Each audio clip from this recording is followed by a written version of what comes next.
So, as you folks already are well aware of at this point, there is a lot of things that are going on, always, in the deep woods, to be precise and to be exact. I've spoken to others quite recently as well, who confirm as much. There's a lot of unexplained sightings of strange issues in the woods. It's the easiest way I will describe it. There are some who travel with me who are kind of reluctant traveling back into such an environment. But I remind all of you that this goes a lot deeper than just getting things straightened out as it concerns currency. That's correct. I have many financial statements now. Many. From at least 4, 5, probably more bank accounts that are being added all the time. And there is no doubt in my mind whatsoever at this point that there is something out there in the woods. And we have recently successfully started adding silver tender and so on to being back of the dollar again. So that's very important. But this video is going to go out far and wide and so forth, to all corners because of some much more important pressing issues. I've seen it all. I've seen malfunctions. I've seen automobiles and similar things just entirely taken offline. And I believe, folks, what I believe is going on is they are indeed covering up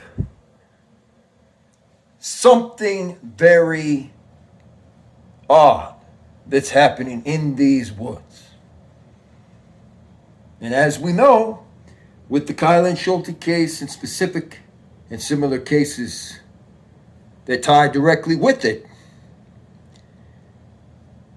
there is a lot that we don't yet fully know and comprehend about Clark Jones and about these key issues. But as you know, here on the JTC channel, this is what we specialize in. And so this video will be going out to the masses. Will be going out far and wide as far as it can possibly spread and be spread as this progresses, because we're going to bring an end to this mess that's been going on with a few of these banks. And we are going to bring a full closure to this entire fiasco that concerns Clark Jones once and for all. So I appreciate it. Again, this is a true crime channel.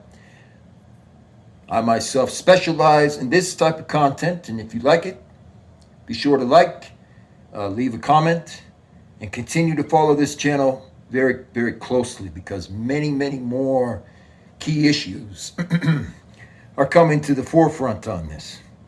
There are a lot of allegations now that a type of dog, beast style of creature may, in fact, be part of the big problem that has occurred in these woods.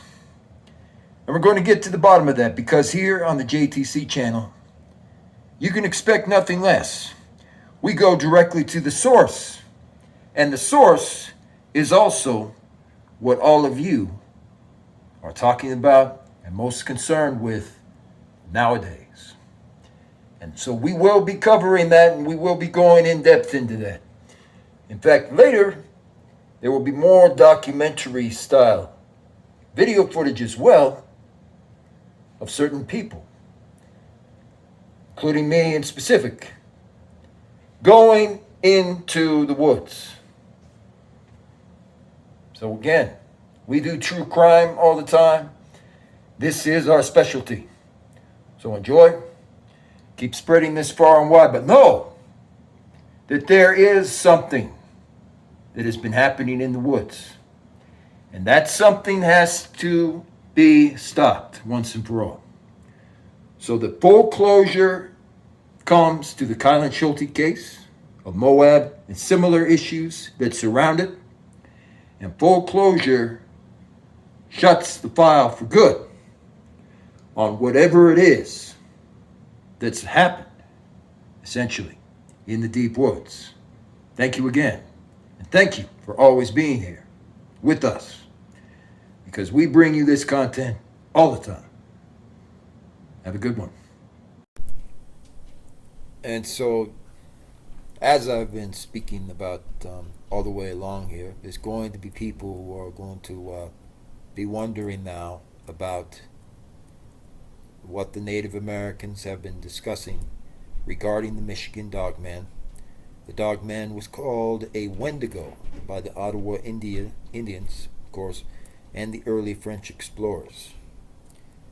Over the years, the Michigan Dogman has been reported over 500 times throughout Michigan and throughout the greater Michigan region.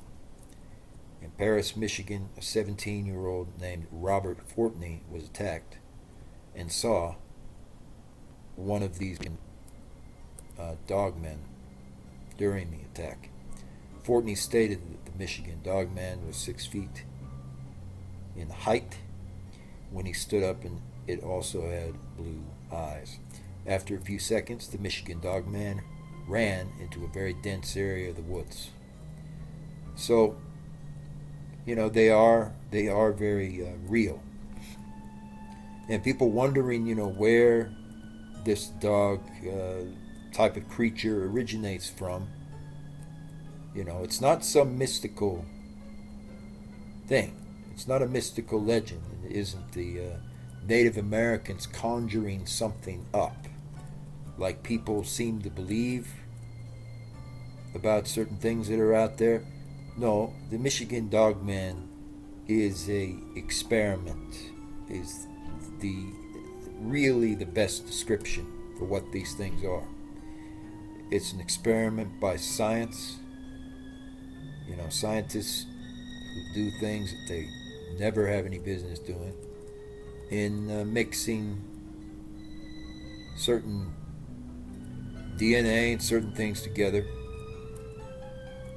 And it was created by a scientist.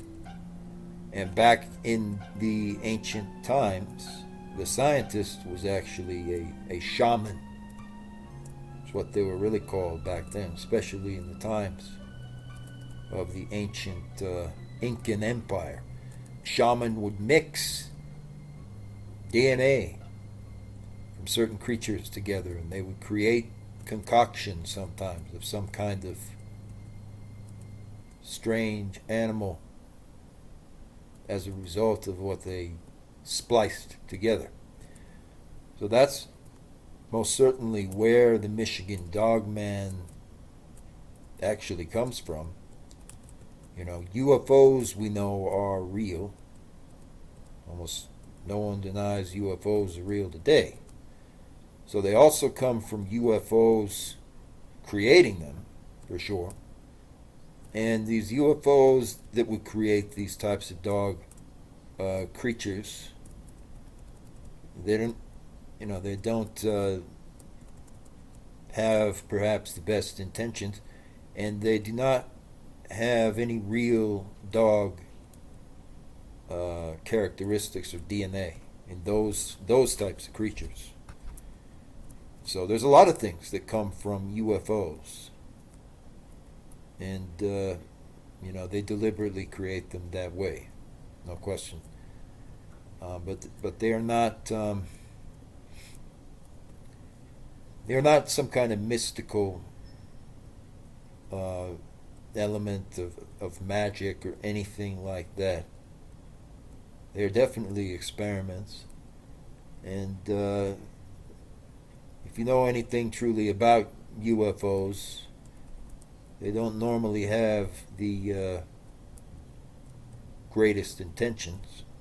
So these are definitely what you would tend to call experiments that went wrong. I mean, it's a shame. There's a lot of farms that have been destroyed by these animals. There's a lot of ranches that have definitely had their share of problems due to wild dogs and due to dog creatures since that time. So all I can tell you on that is you want to be extra careful when you go into the woods. You know, there's a lot of woodland areas you can go into and it's not going to be any problem. In Oregon, you know, in North Dakota, in certain places. But there are still wooded areas and woodland areas, particularly in North Carolina, which are quite problematic, and you're going to run into, you know, things that do not need to be there if you go in there, especially, you know, during this time. So you should avoid it. And then when that finally is all over with, you know, there won't be any real problem with going into the woods. But I'm going to give you that forewarning. Even for people who, you know, think that nothing unusual or any kind of unusual animals are in the woods, you know, I'm asking you to warn them for sure about the Michigan Dogman and similar things, because they are very real. And they are experiments. That's really all that there is to it. There's nothing fancy to it. And they are extremely dangerous. So it's not worth it. You know, it's more worth it to be safe than sorry. So I would warn anyone who you work with, especially during this time, to watch very carefully what's going on with the woods. And don't just automatically assume that it's a good thing to go hiking and go on a long adventure into the woods. Always carry at least one guide or somebody with you. You know, there are wild animals out there and strange experimented on animals. So it's a good idea to always have at least one or two people anytime you go into the woods. And to be honest, I would do that with almost any set of woods or woodland areas. Even the ones that are safe, it's just better to be safe, you know, than sorry. So I recommend that. And of course, there is a lot that goes into the fact that these older mummies, these mummy type legends that have been reported and so on, kind of follow along the same lines as Dogman. So it's good to be able to be aware of this, be cautious, but be open-minded about it, because it states, especially in the Bible, when you read it, that these things are indeed created out there. They're created by men. You know, they're created by UFOs, etc. And they're nothing to ever play around with or trifle with. Thank you again. Continue to spread the word on these videos. I'll be speaking a bit more about the Incan cult, one of the origins of that Incan cult as well, right here on the JTC channel. There are strange and unusual things always in the deep woods. It states an upright dog man or dog creature stalked and chased a witness through West Virginia woods. Now, keep in mind, folks, this occurred in West Virginia not long ago from right now. A West Virginia man was fishing at his favorite spot when he noticed something disturbing. It turns out he was being watched by an upright canine on its hind legs. It later chased the witness out of the area. The 23-year-old witness, who remains anonymous, decided to partake in some early morning fishing. He got up in the middle of the night and made his way through the woods to his spot. It was a very secluded area. He managed to catch 3 fish. The sun was beginning to rise at the time. He received a phone call from his mother asking him to pick her up other medication. He hung up and was preparing to throw his line back into the water when he noticed everything around him got unnaturally quiet. He sat listening and tossed his line in. He heard the splashing sound again. He surmised that someone was throwing rocks into the water next to him. He asked whomever it was to stop playing. He caught a fish. He took the fish and placed it aside. He then heard the sound of snapping twigs and sticks. Somebody was walking around the woods, is what he thought. It stopped. He again asked if somebody was out walking and asked them to stop. Again, he received no reply. This continued for several minutes. Then he heard it walking at a more brisk pace, much closer. Suddenly, whatever it was, in this case, was visible to the witness for the first time. He could see one bright yellow eye peeking through the opening in the foliage. The creature then parted the leaves, and the witness observed that it was a gigantic wolf, he thought, looking back at him.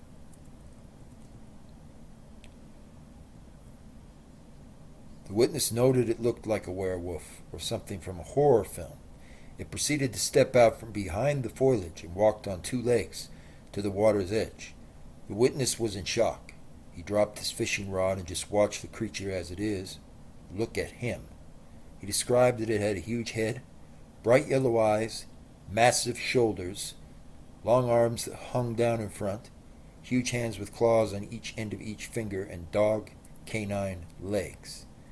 Terrified, the witness backed away, leaving his gear and fishing rod, and he quickly made his way back to the trail and started booking it out of the area. After walking further, he looked back and observed the creature. It growled. In absolute terror, the witness pulled his gun out and began walking backwards. At this point, the creature ran off through the grass. He watched as it entered a tree line and began circling back onto the trail. Sensing he was in immediate danger, the creature was definitely intending on attacking him, he thought. The witness fired his gun 3 times. These were warning shots intended to scare the beast away. It did not seem to deter it. It continued to walk towards him, so he pointed it at the creature and fired twice. Now, the important thing about this, folks, is that this is a very real monster, so to speak, but it's not at all what people have been told or what they think comes out of the movies and things like that. It's not that glorified, and it's not really that interesting. What it is, folks, is this is a dog type of creature, meaning it looks like an actual dog that basically can walk on its legs or on its hind legs, but it's essentially someone who was in a scientist's lab. So it's a person originally. Some type of regular person who was kind of experimented on and crossed over with certain dog characteristics or dog DNA, essentially. And it discusses this directly in the spiritual text, that these types of supernatural experiences will exist according to the Bible and according to spiritual texts. So you can confirm it for yourself if you'll open it up. You can read the book of Deuteronomy, so on. Will confirm that these things are indeed factual, are indeed real. But these are experiments, meaning he doesn't run around howling at the moon. There's not any of these types of things there. And the reality of it is actually a little more terrifying in some context. It's someone who's perfectly normal, like you or I, who was taken to a science lab somewhere, deliberately taken to a lab. They had DNA from a dog or something added to them, and so they now have these characteristics and they have these behaviors, and they're basically kind of a crazy, wild person. after having the experiment done. They can't transform, none of those things occur. It's just somebody who is literally a regular person like you or I, or who you see walking down the street, who was taken to a scientific lab and they had some of this DNA added to them to make kind of this craziness occur. Also, in many cases, it's an actual dog, meaning it's not a person, it's an actual dog who's been experimented on the exact same way. They took it to an actual scientist lab, where mad scientists do the types of things that they do, and they added DNA from some kind of other animal to this thing. And then they let it loose in the woods, and they tell people, never talk anything about this. So they make it out to be this fantastical thing in the movies and things like that, and it's not anything like that. It's just a person, and in many cases an animal, that, as we know, has been experimented on using science, which nobody should ever do, clearly. Anyway, so that thing exists out there in the woods now.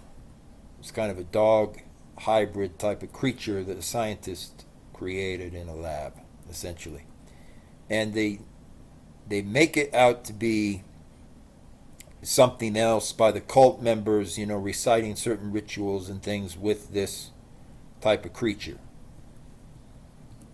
So another thing that I can discuss here is, aside from them being this literal actual dog type of animal creature that was put into the woods in certain areas, there are also real life vampires, which of course are, a lot more terrifying than anything the movies would be like, because real life vampires are the folks like this man known as Andrew Kokoralius. If you look it up, you can look up the full history of what happened with Mr. Andrew Kokoralius. He was part of what's known as the Ripper crew. They would cut off the parts of the victim and perform a satanic communion, or they just perform a ritual, an occult ritual, and then they would dump the bodies in the woods all the time. And so Borowski was a victim of this person. Andrew Kokoralius, very famous case, and there are a few others that are exactly like this, dealing with the Ripper crew. So what they would do is they would cut them up, they would bite them in the neck. As I said, that's what happens out here. There are people who literally believe they physically are real vampires, and so to a certain degree they are, in that sense. They don't have any kind of weaknesses or anything. They're just people who walk around everywhere like you or I. Sometimes their DNA is a little messed with. A lot of times they just have the same DNA as everyone else has. But they they have been raised in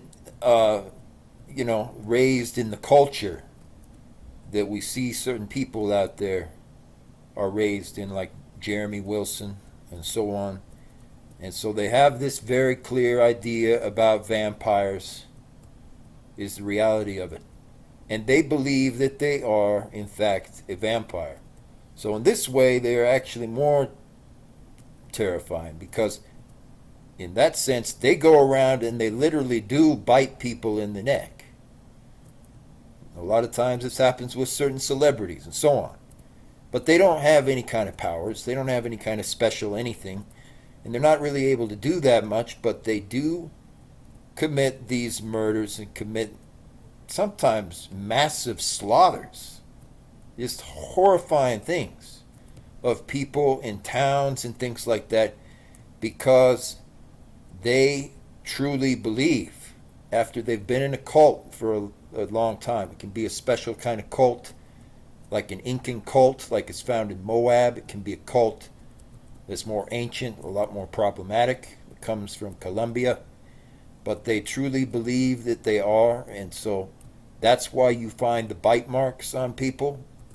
And then once they've done these things, they believe they can just drink blood, and so they drink someone's actual blood. People like the store clerk down the street, they drink people's actual blood who are in the cult, who are a part of this almost ancient, crazed cult. And they think that it gives them powers. And in a way, when they drink people's blood a lot, and they do this stuff enough, it does give them more powers in their mind. Because what they're doing is they're kind of ingesting the goodness that's out there in the world when they conduct that kind of ritual. But none of them can fly. None of them can, disappear. All of that is all fictional. But the reality is, these people exist because they are, in a way, very, very much crazy, or truly believe that everything that they do will give them the powers of a vampire. And so when they do these things, and you find this quite often, if you look in some of the more historical accounts, you'll find it a lot more often than not. You will see victims who have cuts on them, horrible things done where somebody has been cut up, and you will find that they have bite marks on the neck. Always. And in the case of what happened with Linda Sutton, Sandra Delaware, and so forth, when Andrew Kokoralius was finally taken down, they discovered actual bite marks in the neck of these victims. And so, it just goes to show you. We have a lot of things out there due to the occult that are worse than what would be considered normal for what you see in, a local horror film. Unfortunately, we still have that in a lot of places in the world today. The people involved believe genuinely that they can consume blood and receive special powers, and so they do these exact things. But it's very, very inglorious. It's just, they go around killing people because they think they're going to create, a super vampire or something like that. And in reality, all they're doing is just going around and committing terrible crimes. But anyway, I wanted to share that with you guys. And there's a few more key things that's going to be discussed on this issue of the cult that they love to be a part of a lot of the time, that will concern more current day affairs, including the Moab incident and so on. When they kill the victim, in many of these cases, because these people are completely brainwashed in their cult and so on, they will drain the blood from a victim. So anyway, a little more on this will definitely be covered. This is very, very important, groundbreaking information, and I'm resourcing it to the hilt with impeccable sources. So you discover now, the occult is real. People who truly do evil things are very real. But they're not anything special. They're normal people most of the time. And they're also people who are a bit crazy because they'll experiment on somebody in some kind of science lab. We've known that for a very long time. So thank you again. More to come, into modern day, in the more modern day setting, and into certain church buildings and similar, is the study of the religion of Chemosh. And Chemosh was a deity to the Moabites. So the Moabites who settled and created, ultimately, Moab, Utah, and Tuella, Utah, similar areas, actually, in North America, they worshipped the deity known as Chemosh.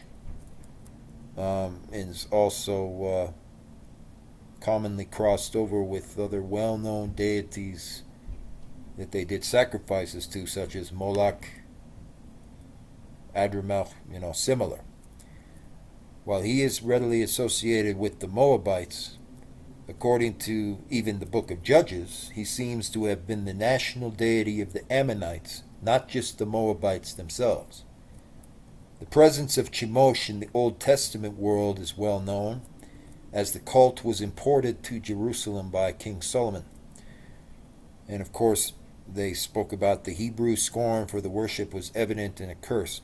So everybody who became a part of this cult, this kind of ancient cult, this really Incan cult that goes back to Egypt, were also cursed. And so they ended up doing some horrific things that we see in the world today, where we see people who believe they are vampires. We see people who cut people up for no reason. We see people who sacrifice others and sacrifice animals for no apparent reason. Well, it originates, unsurprisingly, with this ancient cult, this ancient building which housed these people who indeed conducted these cult activities. The information on Chemosh states that it was a deity since the early 1800s. An archaeological find at Dibon provided scholars with more clues to the nature of Chemosh. The finding, the scientists said, known as the Moabite stone of Misha Steel, was a monument that bared an inscription commemorating the 860 BC endeavors of King Misha to overthrow the Israelite domain of Moab. The vassalage had existed since the reign of King David, and the Moabites revolted when Ahab was slain. The Moabite stone is said to be a priceless source of information concerning the deity known as Chemosh. Within the text, the inscriber mentions Chemosh 12 times, or a total of 12 times. He mentions Misha is the son of Chemosh. Misha made it clear that he understood Chemosh's anger and the reason he allowed the Moabites to fall under the rule of Israel at the time. The high place on which Misha oriented stones was dedicated to Chemosh. In summary, Misha, as well as this ancient culture of the Moabites, held reverence that Chemosh waited to restore all of Moab, so that place known as Moab, Utah. And other similar sites around the world, they held reverence that the king known as Chemosh would come and he would restore this whole land. So after they had done enough sacrifices, and after enough animals and people and similar things had been sacrificed to the altar of Chemosh and to Baal and so on, they were then going to go ahead and grant them all of these special offerings, these special rewards for their sacrifices. Mythologists and other scholars stated that the activity in that region, especially the region of the Incas, owed much to the fact that Chemosh and Canaanite gods such as Baal and Moloch were personifications of the sun, or sun rays. They represented the fierce, inescapable, and consuming heat of the summer sun. The subtext in this is that Chemosh and the Moabite stone seem to reveal something of the nature of religion in Semitic regions of that historical time. Namely, they provide insight into the fact that goddesses were secondary and were dissolved or compounded with male deities. This is seen in the Moabite stone inscription where Chemosh is referred to as Asthor Chemosh. This type of synthesis reveals the masculinization of Ashtaroth, or the Canaanite goddess who was worshipped by the Moabites and other Semitic regions.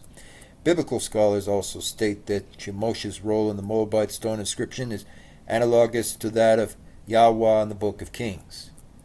And thus, in their regard, this is a sacrifice that must be held. So they got their ideas originally from the spiritual texts around Jerusalem, and also from the Bible as well, for sure. So if you are a believer, or you are simply a follower of God, then you know that these things are true. But even if you're on the fence as to certain things, you need to be aware of the fact that these things are indeed true, and that they're conducting these cult ritual activities. And they'll make you a believer in God, because they had to believe in this to conduct these types of rituals. And they created a Incan temple. This is nothing that's new. They created a large sanctuary and sanctum hall in Moab and so on, where they would conduct these rituals. They still conduct a number of them to this day, where they attempt to make these sacrifices, always to the deity Chemosh. And they believe that it gives them all of these special abilities, and even though it really doesn't do anything, and it doesn't grant any kind of magic or anything like that, they believe in all of these different things, and that's why they conduct these sacrifices. And it does make them far more prolific. It adds to the evil, as people commonly know it. It adds to the evil in the world. So they have conducted these rituals, and I'll show you a archaeological site where this took place. They've done this since the time of the Druids. It's been around for at least that long, and every single time the Moabites were involved. So this is what really needs to be captured about this. They used this kind of stone. They call it the Moabite stone. They would worship this, and they would bring sacrifices, especially human sacrifices, all the time, in the belief that these things would all be granted. They would bring it into the building, and then they would conduct the sacrifice. Very, very important to make note of this. Again, the Incan religion is so advanced and interesting, but also highly unusual because of the symbolism that it represents and that it presents, which is very, very different than the symbolism you will see in any other type of religion, any type of ritual-based doctrines. And when I look at it,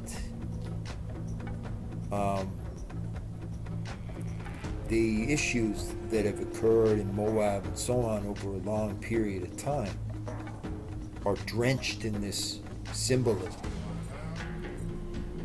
And for me, unlike others, I don't come from a exact plan being enacted for certain things. I just know that I need to cover this important subject. So this is getting covered further when it comes to the Incan civilization. There were two forms of cannibalism throughout history. They were known as exo-cannibalism and also endo-cannibalism. I will have the resources for this in the video. Exo-cannibalism was a form of doctrine that involved eating flesh of a sacrifice to prove, their power or worth. A way to finalize humiliation of a defeated foe. and to have revenge on the companions. Endo-cannibalism was more respectful. The dead person's bones would be ground into dust and mixed into a manioc to be drunk by family and other outer relatives, because they believed it gave them the essence of the dead person when they did this. The Incan civilization followed the Kapik Rami, which was one of the most crucial ceremonies that would take place in Incan society. It occurred around the time of the solstice in summer, and this was the time where they would honor the Inca sun god Inti. The Kapik Rami served as an initiation ceremony for young men of the ruling class. When the solstice would arrive, the boys' ears would be pierced, and so you would see these large spools in their actual ears that would be hanging this jewelry. And so when I imagine this, I again imagine folks, the sun god, the sun god Ra, Brian Laundrie, and similar things like this. When I look at what the customs of the ancient Incans were about, they can be matched very closely to what is going on in Moab still today in certain places. It states that in return, the Inca hierarchy would give the people a lavish banquet of meat during the ceremony. The llama is sacrificed and a high priest will hold the heart out. This is to ensure their fertility, they claim. The Capicosha was the most prominent sacrificial ceremony of the time in the Incan age. It involved the specific selection of children or other young people, in other words, to be taken as a sacrifice and offering for the Incan Empire, and also train them for the eventual replacement. The selection was made every year, and those chosen were destined to be sacrificed. These sacrifices, in other words, are offerings to sun god Inti and Viracocha. It was used in the events like war and famine, as they believed it was the sign. So in other words, the people that have been involved in these rituals over the age, which would of course include Clark Jones now as well, sacrificed certain people and animals on the steps of this temple. And so they would just take out an offering that they knew was going to be sacrificed, and they would take it to this temple, and there they would sometimes cut them up. They would chop certain things up on the sacrificial altar, and they would sacrifice them to the Chochesh for this Incan ritual that also culminated then in like an 8-day type of feast. So they would do this quite often. And unfortunately, more often than not, they would sacrifice the defenseless. And so that would include some of the warnings that are also posted on this site, which will be linked, regarding the young people of our time and the children, the people who are less protected by society, would always be targeted first by kind of this Incan god, this ritual. And so they would believe in this deity so wholeheartedly that it also extended on into Mexico and South America. And today, if you go and watch a movie, for example, like the City of the Gods, it's one of those interesting movies that kind of covers some of this. You see that people are still very involved in Incan ritual, and the doctrine that they practice is still doing sacrifices to this day. So very interesting indeed. Thank you for being here, and there will be more to come right here, JTC channel. So hello folks, there's a couple of other key issues that for now I need to cover that are very important, ultimately regarding this case and regarding certain things that are going to be directly surrounding this. The woman in question, because detectives and so forth still have to pore over certain documents. I can't release their full name here right this second, but the woman in question, let's call her Christy DeSeam, okay? She essentially is the one who opened these accounts, several of these accounts, in what's known as Wells Fargo and also another bank. She is a leader of a cult, as it turns out.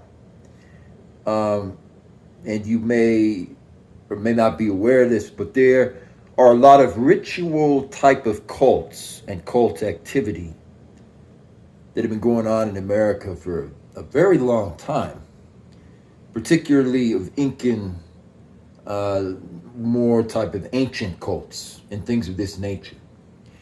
So Christy DeSeam is the leader of one of these cults, and she knew of Clark Jones very well, and now I can really speak about this with much more insight and in-depth understanding, because this cult was involved, allegedly, we are saying for now, but was certainly involved in what happened directly to the Schultes and so forth in Moab. Now, one of the Jones brothers who knew this person named Christy DeSeam, allegedly is her name. There's no one who's confirmed as of now whether that's her real name. They liked to go out and engage in these cult activities in the woods, and they like to drink blood. I'm just telling it how it is. I don't like to filter anything out for anybody. Okay? They were cult fanatics.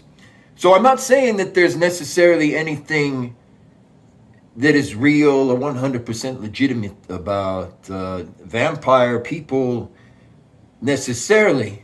But what I am telling you is that there are people who are a part of cults who drink blood. And so they are essentially the same thing. They're like in the real world, they are considered to be real life vampires, not the fantasy that's always exploited everywhere in the movies. Unfortunately, that was the case here. And one of the particular Jones brothers in this case was also killed. The one that is involved in this interesting escapade all the way along, Clark Jones, is, still out there.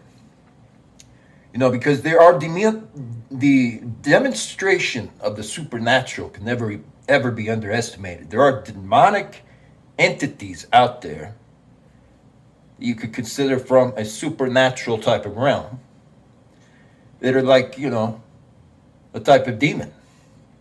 You can find them all the time in the religious texts and so on. They are confirmed to be real. That's what was involved in this kind of situation that unfolded, in this ritual is the best way to describe it. So these people, including Christy DeSeam and also Robert Jones, to be exact, are essentially a little bit nuts and crazy enough to drink blood, per se. It's the best way to describe that, so you can easily digest that. And there are other supernatural entities that were certainly a part of this, including this creature that's been discussed related to a dog. These are supernatural entities. They're not, something that you would consider like a real vampire who runs around, flies around in the air. Nothing like that. But they are people, okay, who have had their DNA messed with, who do conduct these rituals. They believe that they are whatever they choose to believe. They believe that they are vampiric. They do drink blood. They do all these things. That's who essentially is being discussed when we discuss anything to do with Christy DeSeam or with Clark Jones, with the family of Clark Jones. So these are people who are, in a way, vampires, but not in the way that everybody in the public would think that. They believe that they are, and they go out there and they conduct ritual killings. They do this in New York, they do this in similar places, and that's how they live their life. Other than that, they walk the street. They have some genetic differences from other people, but they're as normal as anyone else you would see out there. So these are people who are, in a way, I would say, crazy, to the point that they believe that they can drink blood and they can do these things to sustain themselves and create more powers within themselves, things of this nature. It's the best way that could be described about this, okay? They work with the supernatural realm. And so that's why they do these things. That's why they did these things in Moab. And there was a cult that was involved, for a fact, in these killings in Moab, with certain people who believe in Miss DeSeam's ideology that is basically cult practice. Someone who genuinely believes in their own mind that they are a vampire or something is going to insert their teeth into other people and do the strange rituals to drink people's blood. Doesn't mean that they have anything that they really could truly be proven to be a vampire or something. That's just what everybody does, in the movies and so forth. But they believe that they are. And so when they put their teeth into someone else, or you see puncture wounds of somebody's teeth in somebody, it's from one of these people who are a part of this cult who believe this genuinely, that they have the power to transmute blood and they can drink somebody's blood. So it doesn't have effect on them because, you are what your mind puts in.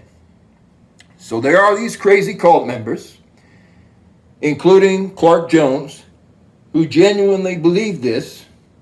And this is why some of these incidents are occurring so often. We have to remember the supernatural realm is very, very real. So it can get people to believe and behave in certain ways. And if they want to drink somebody's blood or pretend like they're doing that or whatever, that will occur and has occurred all throughout our history. And so thank you again. I will talk a little bit more about some of these supernatural creatures in this specific video because this is a very important subject and topic to discuss. And we will be going over some of the finer details. But I can tell you for a fact, Clark Jones was a part of a type of cult that conducts these strange rituals. That's all there is to it. And that is why a lot of these disappearances occurred in these woods.